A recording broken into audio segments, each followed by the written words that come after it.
قال اللہ تعالی فی القرآن المجید والفرقان الحمید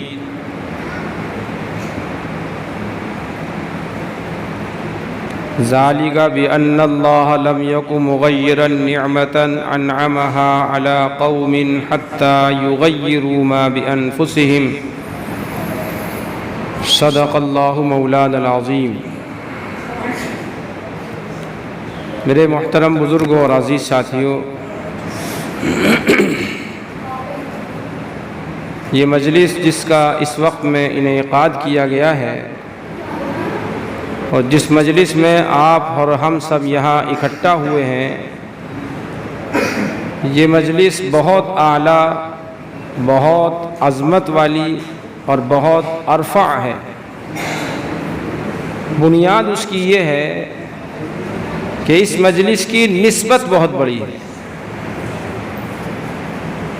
یہ مجلس تکمیل قرآن کریم کے نسبت سے منعقد ہوئی ہے اور اسی کی نسبت سے ہم اور آپ یہاں جمع ہوئے ہیں، اور قرآن کریم جیسے آسمانی دوسری کتابیں تھیں، یہ بھی کتاب اللہ ہے، لیکن اس کے ساتھ ساتھ دوسری کتابوں اور قرآن کریم کے درمیان میں امتیاز اور فرق یہ ہے کہ قرآن کتاب اللہ کے ساتھ ساتھ کلام اللہ بھی ہے۔ دوسری کتابیں اللہ کا کلام نہیں ہیں، بلکہ اللہ تبارک و تعالیٰ نے وہ احکامات اس کے اندر بھیج دیے ہیں، لیکن قرآن کریم جو ہے وہ اللہ کی ذات سے نکلا ہوا کلام ہے، اس لیے قرآن کریم کتاب اللہ کے ساتھ ساتھ کلام اللہ بھی ہے۔ تو جس کلام کو آپ اور ہم پڑھتے اور سنتے ہیں، یہ وہ کلام ہے جو اللہ تبارک و تعالیٰ کی ذات سے نکلا ہوا ہے۔ اس لیے اس نسبت کی بنیاد کے اوپر یہ مجلس بھی قابل مبارکباد ہے۔ دوسرے اللہ کے نبی صلی اللہ علیہ وسلم نے قرآن کریم کی تکمیل کے اوپر جو دعا مانگی جاتی ہے، اللہ کے نبی نے فرمایا وہ دعا قبول ہوتی ہے۔ تو اس نسبت سے بھی بہت بڑی مجلس ہے کہ اللہ تعالیٰ کی طرف سے قبولیت دعا کے وعدے ہیں۔ اس کے ساتھ ساتھ دو چار باتیں اور عرض کرنی ہیں۔ آج دنیا کے اندر جس قسم کے حالات ہم مسلمانوں کے لیے پیدا ہو رہے ہیں یا کیے جا رہے ہیں، وہ حالات، وہ باتیں کوئی ڈھکی چھپی نہیں ہیں، ہر آدمی کے علم میں ہے، معلومات کے ذرائع آج بہت ہیں، کوئی چیزیں کسی سے ڈھکی چھپی نہیں ہیں۔ مسلمان کس طریقے کی زندگی گزارنے پر مجبور ہے، کیا مسلمانوں کے خلاف پلاننگیں ہو رہی ہیں، کیا مسلمانوں کے ساتھ شکنجہ کسے جانے کی تیاریاں ہو رہی ہیں، ہو چکی ہیں، ہونے والی ہیں۔ لیکن سوال یہ ہے کہ یہ حالات اس قسم کے پیدا کیوں ہو رہے ہیں؟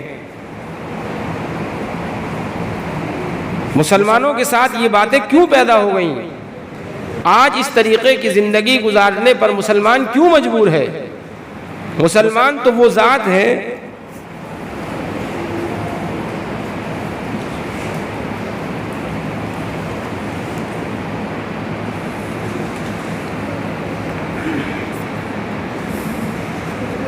مسلمان کی وہ ذات تھی جس کو قرآن کریم میں یوں ارشاد فرمایا گیا تھا وَأَنْتُمُ الْأَعْلَوْنَ إِن كُنْتُم مُؤْمِنِينَ، کہ مسلمانوں تمہیں ہم نے ذلت کے لیے نہیں پیدا کیا ہے، تمہیں ہم نے دوسروں کی ماتحتی کے لیے نہیں پیدا کیا ہے، تمہیں دوسروں کے سامنے سر جھکانے کے لیے نہیں پیدا کیا ہے، ہم نے تمہیں دنیا کے اندر اس لیے بھیجا ہے تاکہ تم دوسروں پر حکومت کرو۔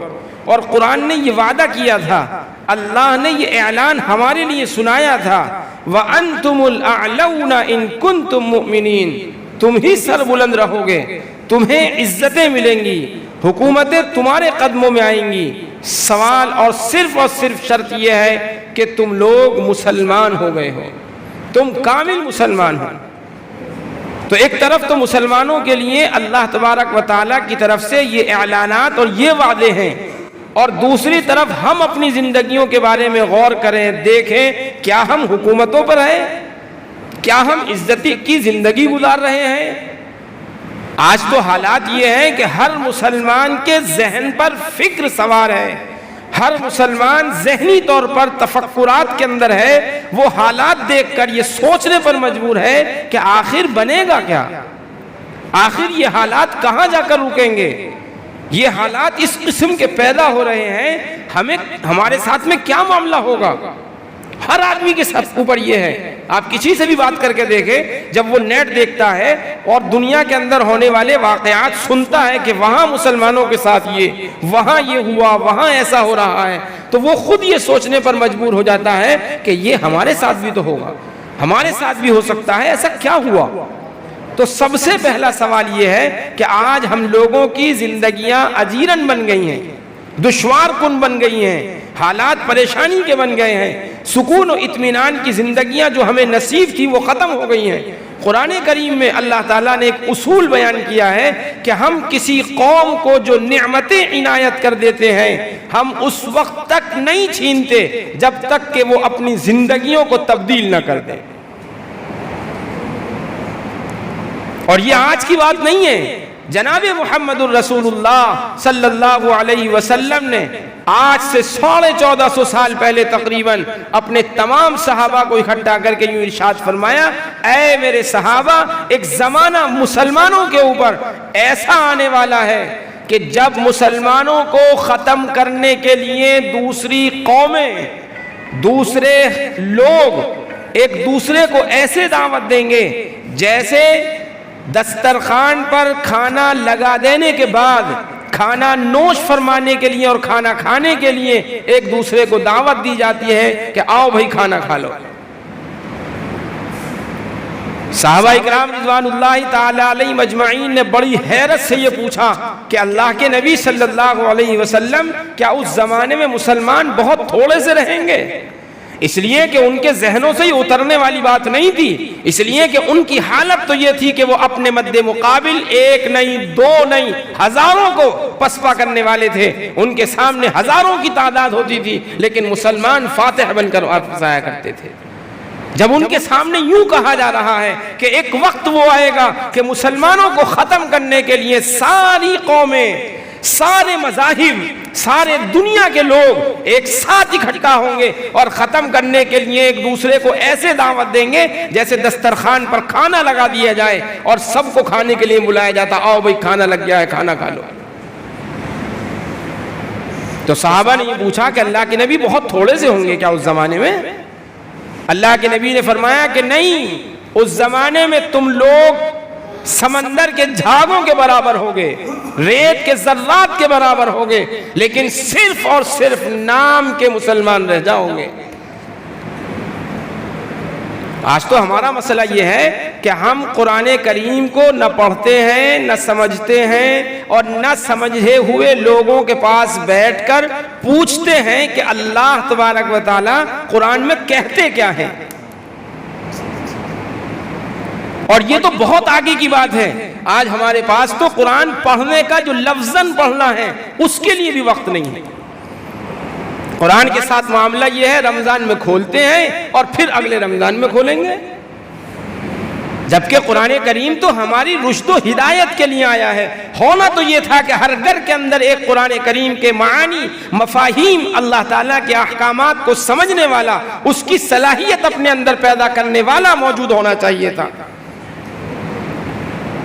ہونا یہ چاہیے تھا، لیکن یہ بھی نہیں ہو رہا ہم سے کہ ہم چند منٹ، گھنٹہ، آدھا گھنٹہ، جتنا بھی ہے اپنے امام صاحب کے پاس آ کر بیٹھیں، پوچھیں کہ قرآن میں کیا کہا گیا ہے، اللہ ہم سے کیا کہتے ہیں، قرآن کریم کا تھوڑا ترجمہ ہمیں سنا دیں، ہمیں بتا دیں اللہ ایسے حالات میں ہمیں کیا ہدایت دے رہے ہیں، کیونکہ قرآن صحابہ کے لیے نہیں ہے، قرآن تابعین کے لیے نہیں نازل کیا گیا، قرآن قیامت تک آنے والے تمام مسلمانوں کی رشد و ہدایت کے لیے بھیجا گیا ہے، اور اس قرآن کریم کے اندر آنے والے قیامت تک کے حالات سے بچنے کے نسخے اور حالات سے بچنے کے طریقے بیان کیے گئے ہیں، اور حالات آنے کی وجہ بیان کی گئی ہے۔ آپ ڈاکٹر صاحب کے پاس جاتے ہیں، بیمار ہو گئے، پوچھتے ہیں حضرت یہ بات کیسے پیدا ہوئی،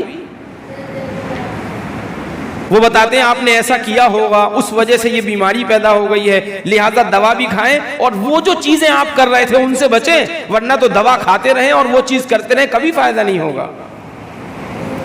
آج مسئلہ یہ ہے کہ ہمارے حالات اتنے بگڑے، سوال یہ ہے بگڑے کیوں ہیں؟ یہ حالات پیدا کیوں ہوئے ہیں؟ ان اسباب پر غور کریں اور ان اسباب کو اپنے سے دور کرنے کی کوشش کریں، وہ اسباب اختیار کرنے کی کوشش کریں جس کی بنیاد پر اللہ نے اس قوم کے لیے عزتوں کا وعدہ کیا ہے۔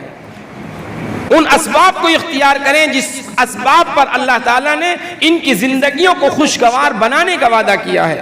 ہم قرآن پڑھتے ہیں، اللہ تعالیٰ قرآن میں ارشاد فرماتے ہیں من اعرض عن ذکری فإن له معیشة ضنکا۔ آج تو ہم دوسروں کو کہہ رہے ہیں زندگی اجیرن ہو گئی جی، حالات پریشان کن ہو گئے، سفر کے نہیں رہے ہیں، اکیلے دکیلے باہر اندر جانے کے نہیں ہیں۔ کس نے کر دیے؟ ان لوگوں نے کیے ہیں۔ قرآن میں اللہ کہتے ہیں ہم تمہاری زندگیوں کو اجیرن بنائیں گے۔ یہ کون ہوتے ہیں؟ ہمارا ایمان تو یہ ہے کہ اللہ کے حکم کے بغیر ایک پتہ نہیں ہل سکتا۔ یہ حکومتیں بدل جائیں گی، حکومتوں پر غیر انصاف اور ظلم کرنے والے لوگ بیٹھ سکتے ہیں؟ نہیں ہو سکتا ہے۔ یہ جب سب کچھ جو کچھ ہو رہا ہے وہ میرے رب کی مرضی سے ہو رہا ہے۔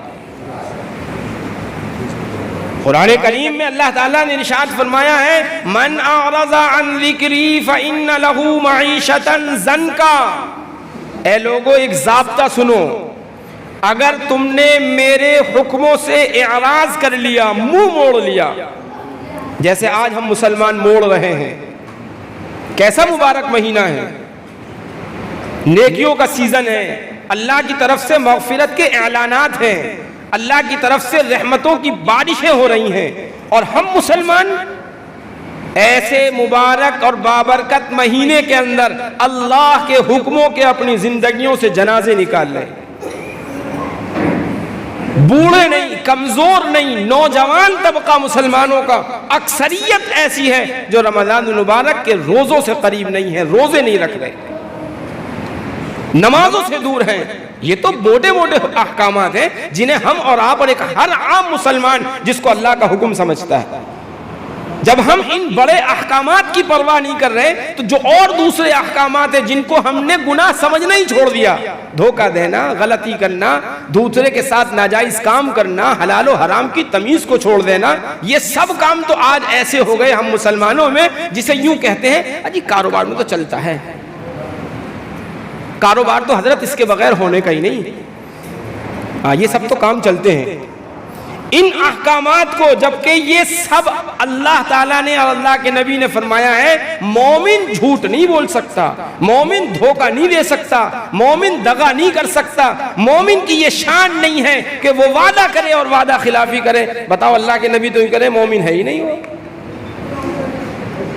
تو میں تو یہ عرض کر رہا ہوں ان احکامات کو تو ہم نے یوں سوچ لیا یہ دین سے ہے ہی نہیں، چلو چھوڑو، لیکن جن احکامات کو ہر مسلمان سمجھتا ہے روزہ فرض ہے، نماز فرض ہے، ہم ان احکامات کی پرواہ نہیں کر رہے تو اس کے علاوہ جو دوسرے احکامات ہیں وہ کہاں ہم ان کے پاس و لحاظ کر رہے ہوں گے؟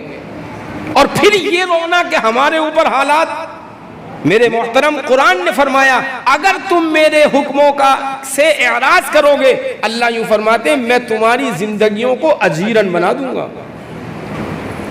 کوئی نہیں بنا رہا، اللہ بنوا رہے ہیں۔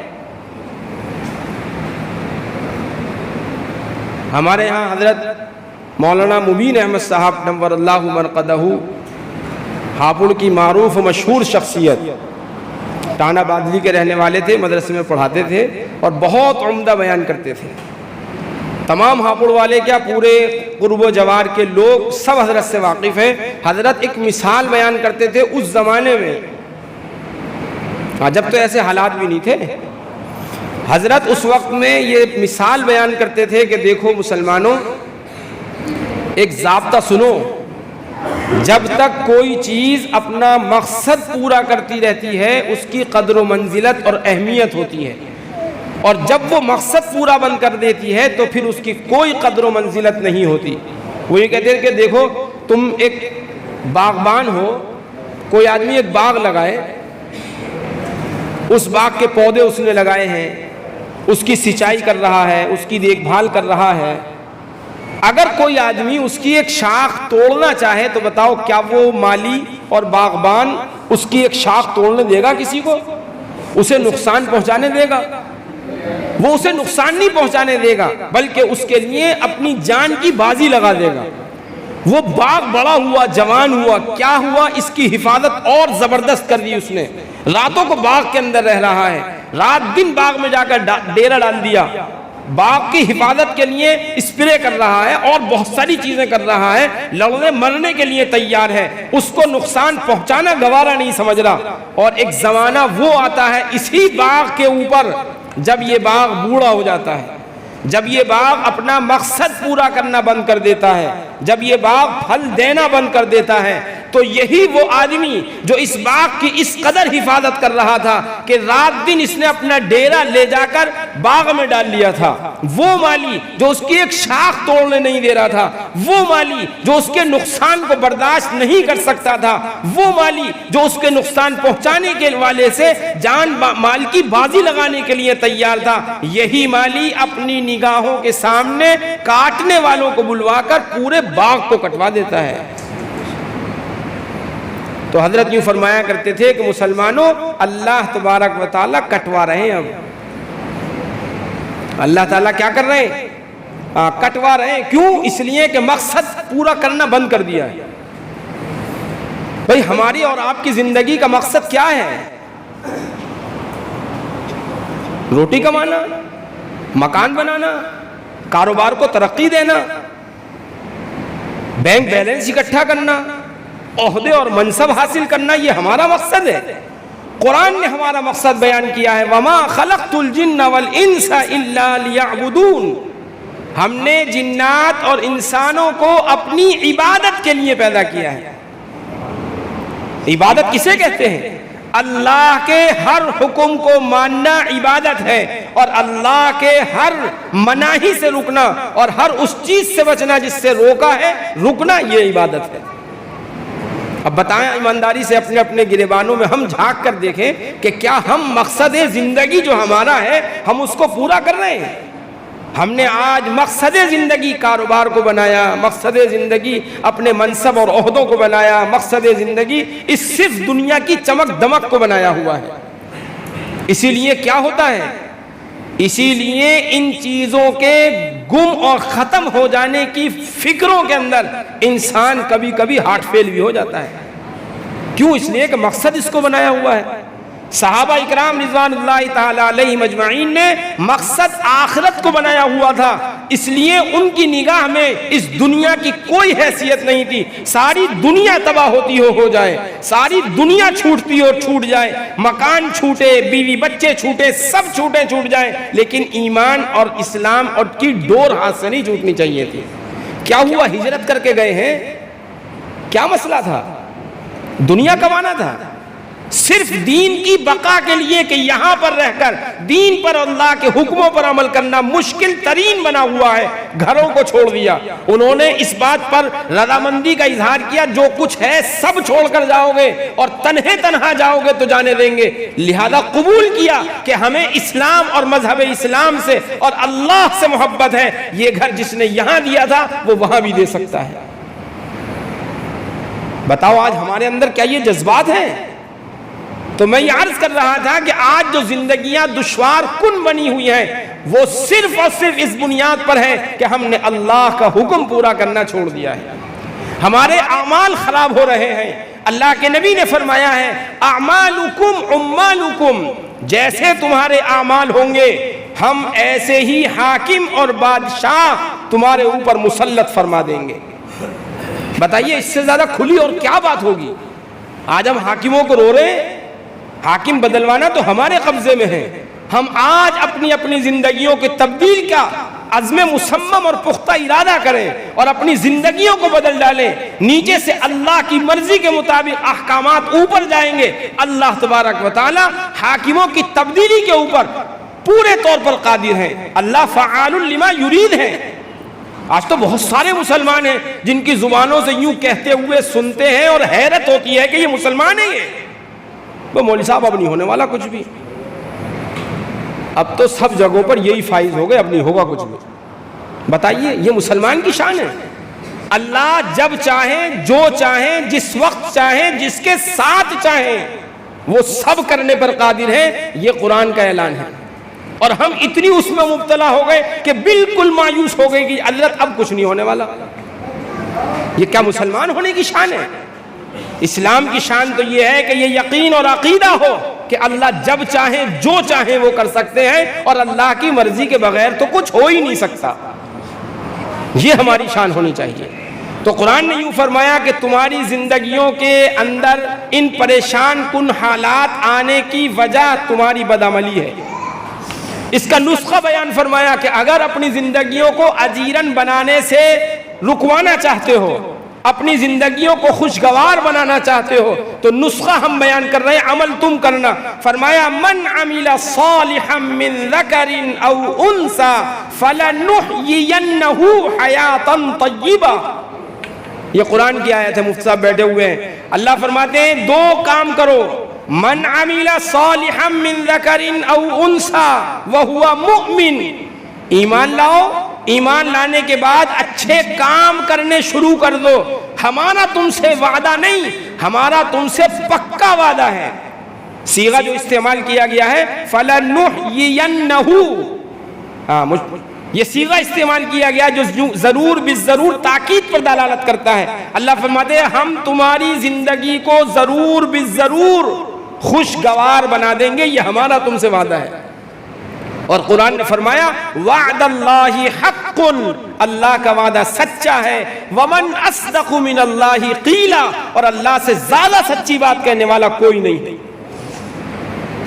پھر کیوں پریشان ہو ہمیں اسباب پریشان کن حالات آنے کے وہ بھی پتہ چلے، اور ہمیں یہ بھی پتہ چل گیا کہ ان اسباب سے بچنے کا راستہ اور طریقہ کیا ہے، تو پھر تو مسئلہ ہی ٹھیک ہو گیا۔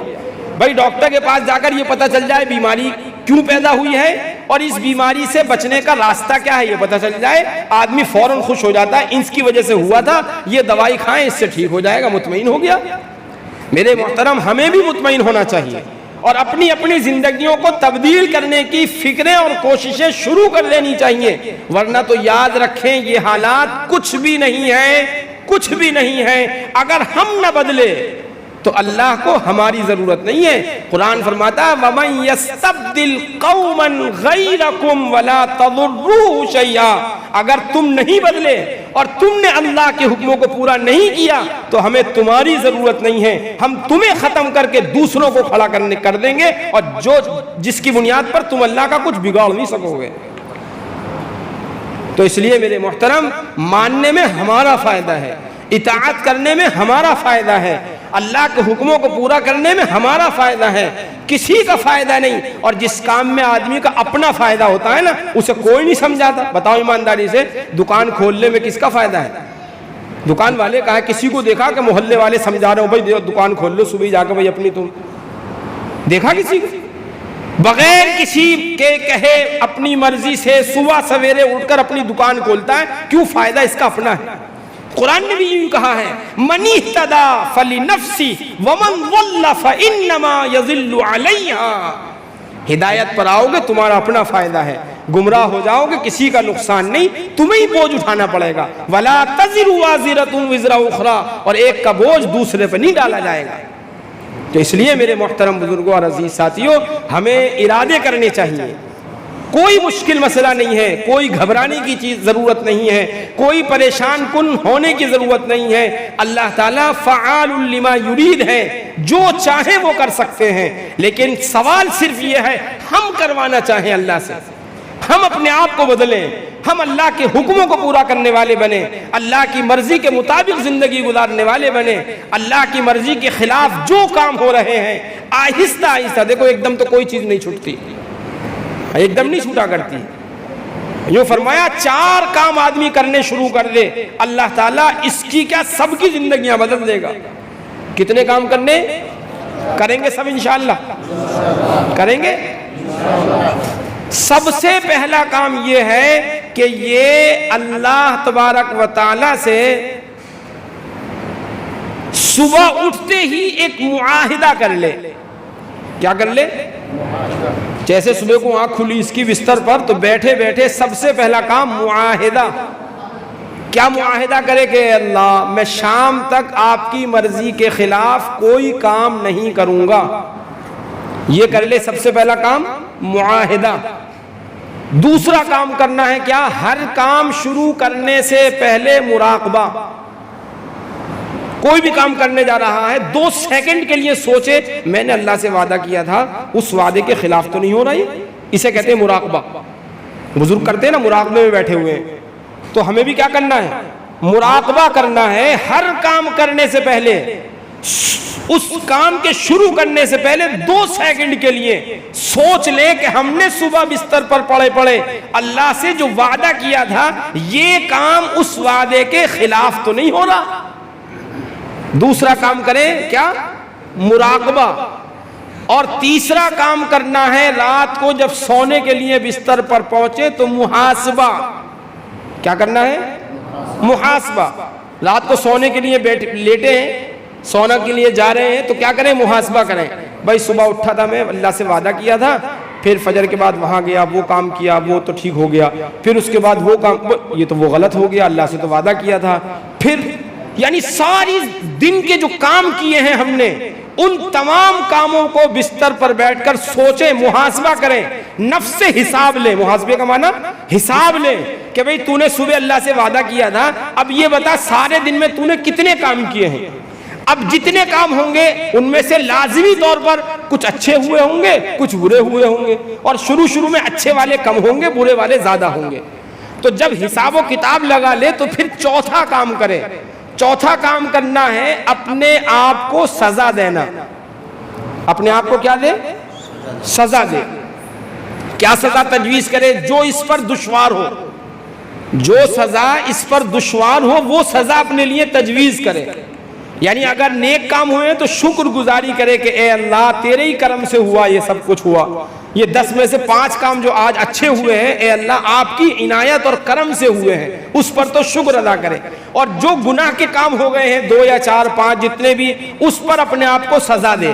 مثلا یہ طے کر لے کہ ہر ایک گناہ کے بدلے میں 2 رکعت نفل پڑھوں گا، یا یہ طے کر لے کہ ہر ایک گناہ کے بدلے میں مثلا 50 روپے کسی اللہ کے راستے میں صدقے میں دوں گا.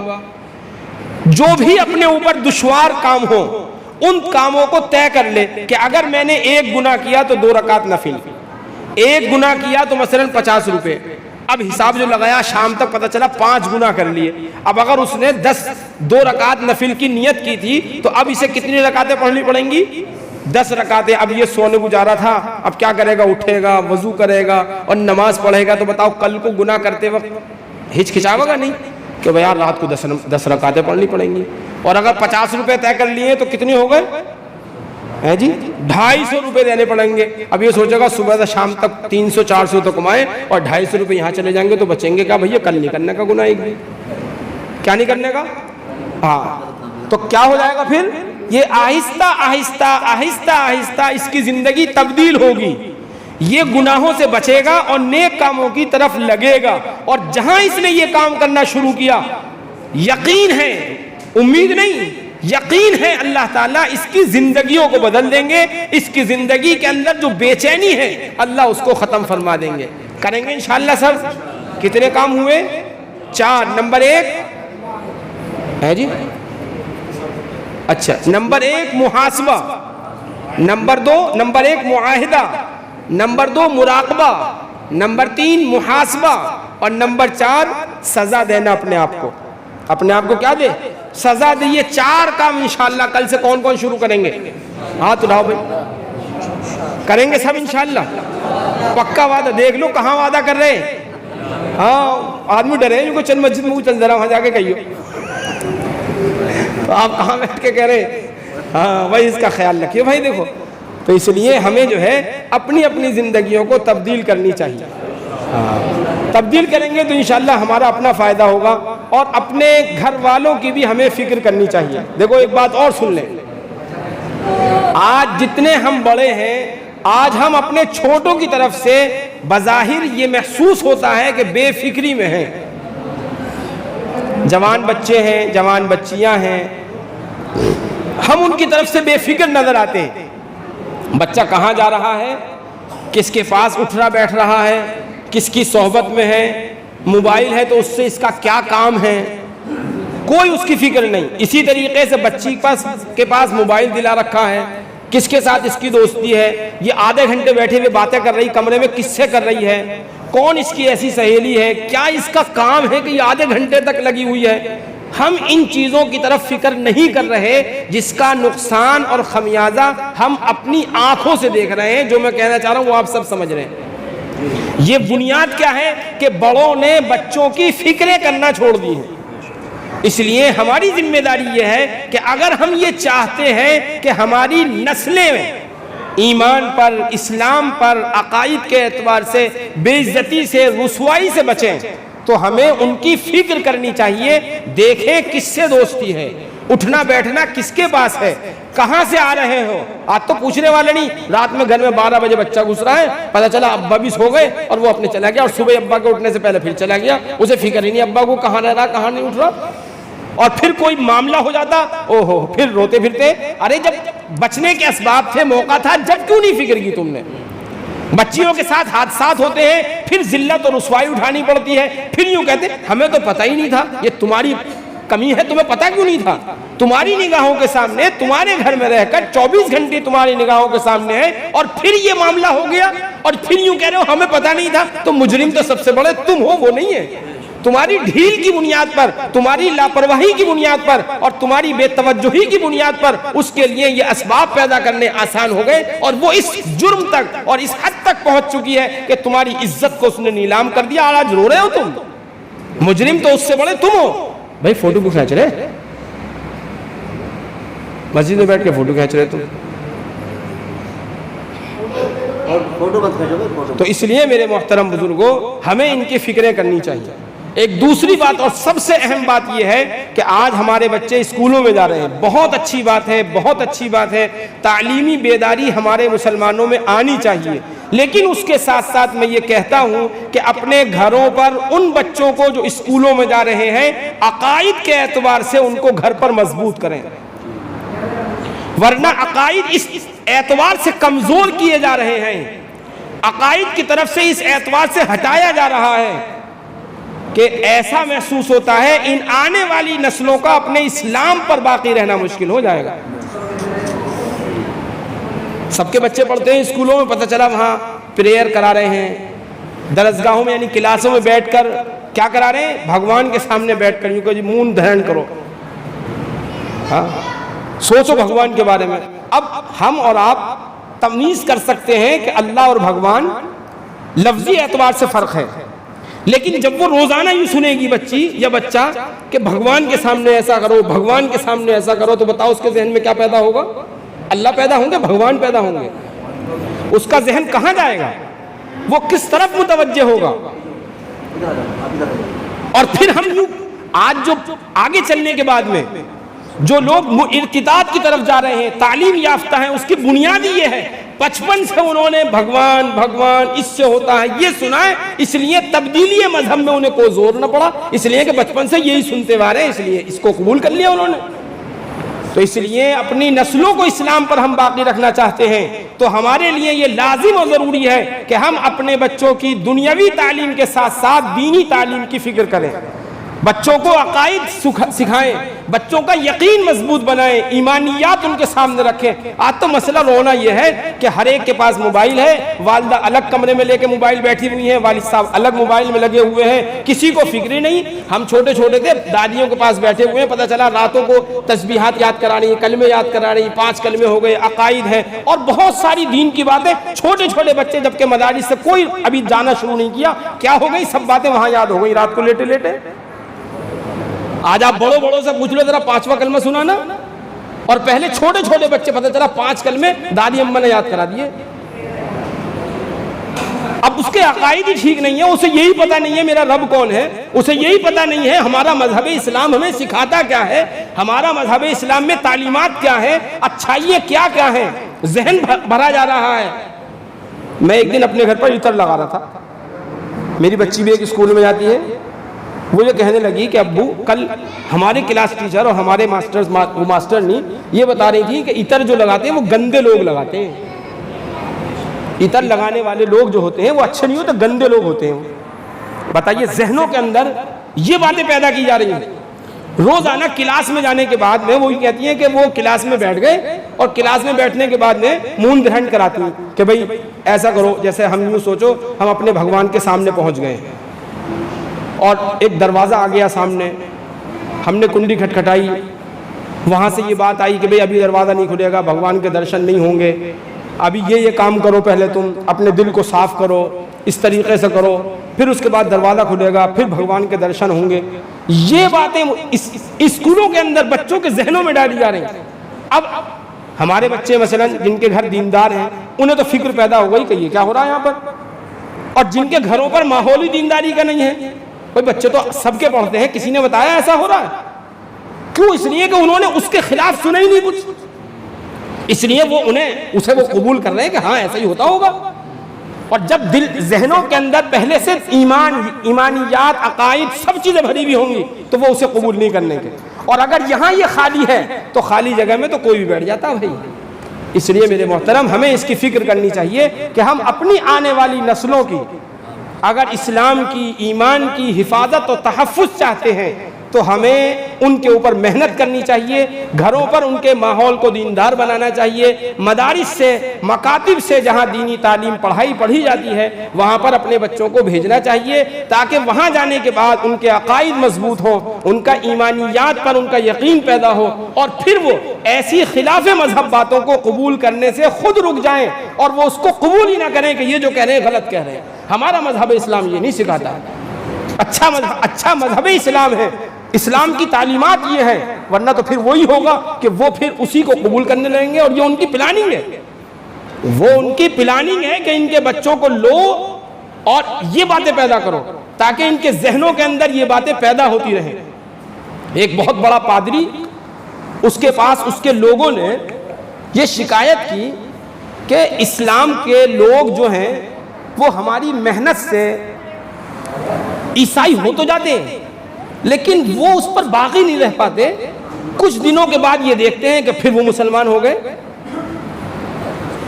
کچھ دنوں کے بعد یا ان پر کسی اور نے محنت کی، پتہ چلا وہ پھر اسلام کی طرف بدل گئے، تبدیل ہو گئے۔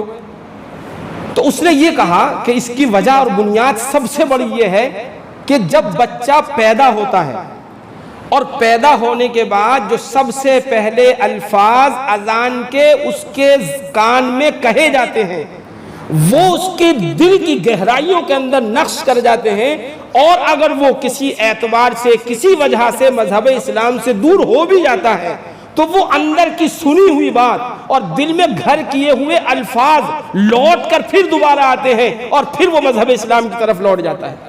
اس لیے انہوں نے کیا پلاننگ بنائی؟ انہوں نے پلاننگ یہ بنائی ہے کہ بچے کو پیدا ہونے کے بعد فوراً ان کے والدین کے سپرد نہ کریں۔ ایک تو ہمارے اندر ہی کوتاہی یہ ہے، بچہ صبح پیدا ہو گیا، شام کو اذان پڑھوانے کے لیے جا رہے ہیں۔ اذان تو تم بھی پڑھ سکتے ہو بھائی، ضروری ہے مولوی صاحب کو لے کر آئیں گے؟ اذان بھی یاد نہیں، اذان خود ہی پڑھ دیں کم سے کم۔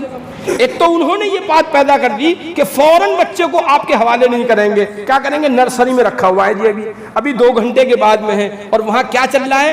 ہلکی ہلکی آواز میں وہ اپنے مذہب کا گیت یا جو بھی سانگ ہوتا ہے وہ سنا رہے ہیں۔ وہاں پر کیا کر رہے ہیں کہ اس کے ذہنوں میں اذان کی آواز کے بجائے بھگوان کا نام داخل ہو جائے۔ تو اس لیے میرے محترم یہ سب پلاننگیں چل رہی ہیں، اور ہم بالکل بیداری کے اندر اور بالکل ہم یعنی ان سے بالکل بے خبر ہو کر زندگی گزار رہے ہیں، اور ہمیں اس طرف توجہ ہی نہیں ہے، اور دلائیں تو احساس نہیں ہوتا۔ میرے محترم سب سے بڑے خرابی کی بنیاد یہ ہے کہ جب بیمار کو اپنی بیماری کا احساس ختم ہو جائے نا، پھر اس کی ہلاکت میں کوئی دیر نہیں ہے۔ بیمار ہو، اسے بیماری کا احساس ہو تو بچ سکتا ہے، اسے فکر ہے کہ میں بیمار ہو گیا ہوں، دوا بھی کرے گا، پرہیز بھی کرے گا، اور بیمار ہو گیا اور پھر اسے اپنی بیماری کا احساس ہی نہیں ہے، اسے فکر ہی نہیں ہے، تو بتاؤ اس کی ہلاکت میں کوئی وہ ہے؟ یہ تو ہلاکت و بربادی کے دہانے پر پہنچ چکا ہے۔ میرے محترم یہی حالات ہم لوگوں کے ہیں، اس لیے ہمیں اس پر توجہ دینی چاہیے۔ اللہ تعالیٰ مجھے بھی اور ہم سب کو ان تمام باتوں پر کہنے سننے سے زیادہ عمل کی توفیق عنایت فرمائے۔ وآخر دعوانا ان الحمد للہ رب العالمین۔